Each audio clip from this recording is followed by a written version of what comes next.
This is Jackie, and I'm here with Michael Blume on day 2 of Bonnaroo. The sun isn't quite setting yet, but like it might actually get a little bit cooler. And you're so festival dressed. I love it. Thank you. Because Thank you passed rule number 1: thou shalt not wear all black. No, definitely not. Thou shalt wear as little clothing as possible while still providing some kind of a look. And you've got a great look. You've got a great look because I saw you posing over there with the plastic flamingos before. Right. For the gram, right? I mean, for the gram, for for just like the ongoing, creation of fantasy. Because it's a Friday, yeah. like why not? It's a Friday. Let's do photos with flamingos. Flamingo Friday, I love Flamingo it. Friday. I mean, you totally blend it. There you go, go for it. Thank you.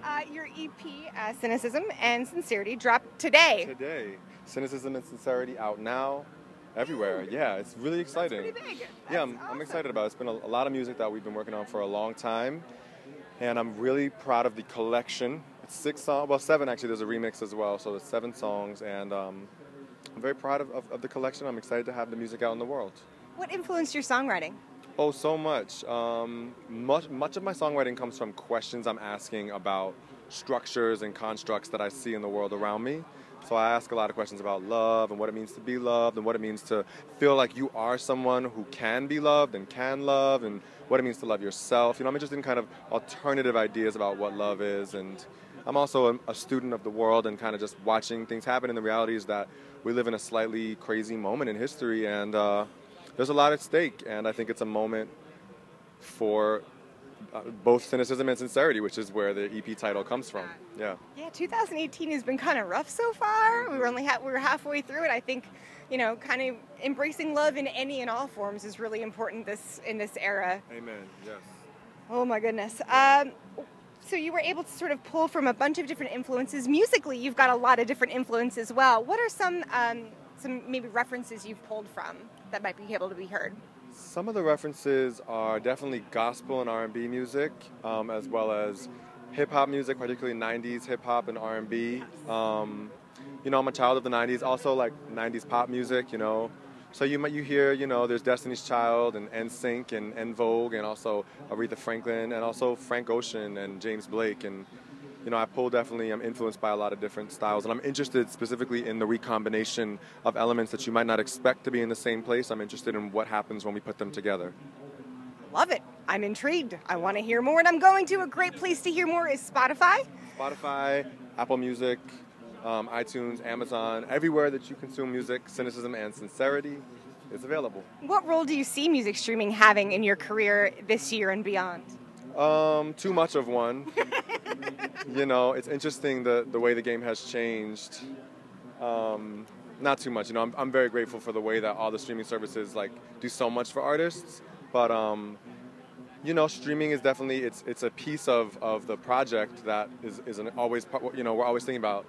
Obviously, the music is first and foremost, but then we're working on marketing and streaming and planning and really creating a strategy to get the message and get all these things I'm talking about that I care and my team care so much about. Really, how do we spread this? How do we evangelize this to as many people as possible? And streaming is definitely a piece of that. What about music videos? Do you still think that there's a place for them in the market? Absolutely. I think that, as an artist, I'm interested in creating a universe of fantasy.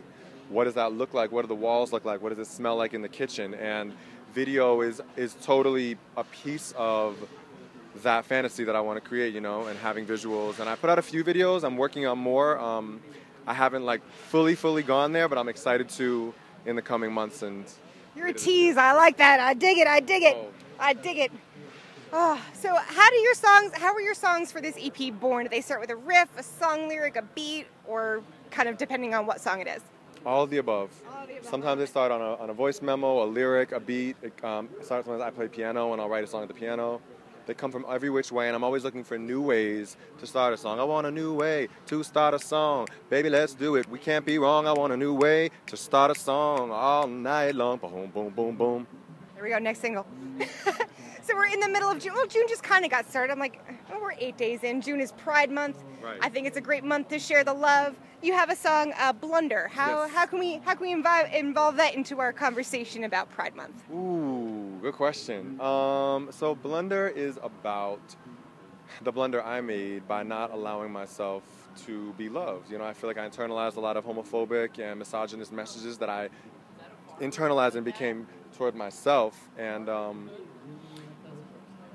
I feel like I didn't allow myself to be someone who was worthy of love or could gain access to love. And even today, I'm struggling to catch up on what that means. But I feel like for the most part, I'm making an active commitment to love myself in that way and to know that I am worthy of any kind of love. And I don't want to swallow my pride anymore. I'm admitting and owning up to that blunder. So I think pride is about, owning exactly who you are and doing exactly what you want to do. And I won't blunder again, not in that way. Absolutely, I love that. Bonnaroo is known for radiating positivity. That's the catchphrase. What's up next for you after Bonnaroo? Well, the EP is out, and we're doing a bunch of press and media stuff coming up. I'm going to be in Chicago next week doing a show with Virgin Hotels that Shea Coulee from RuPaul's Drag Race is going to be at. I actually just put out a remix of my song, Are You Mad?, featuring Shea Coulee and Peppermint, two of these amazing artists from Drag Race. And I'm excited to meet Shea because I haven't met her in person, so we're going to be on this bill together. Then I'm going to LA a couple weeks after that. We have some New York dates lined up, and there'll be more touring later in the summer and fall. Ready to stay busy? Stay tuned for much more from Michael Blume. This is Jackie, thanks to Chorus FM and In the Key of Change. All right. If I can.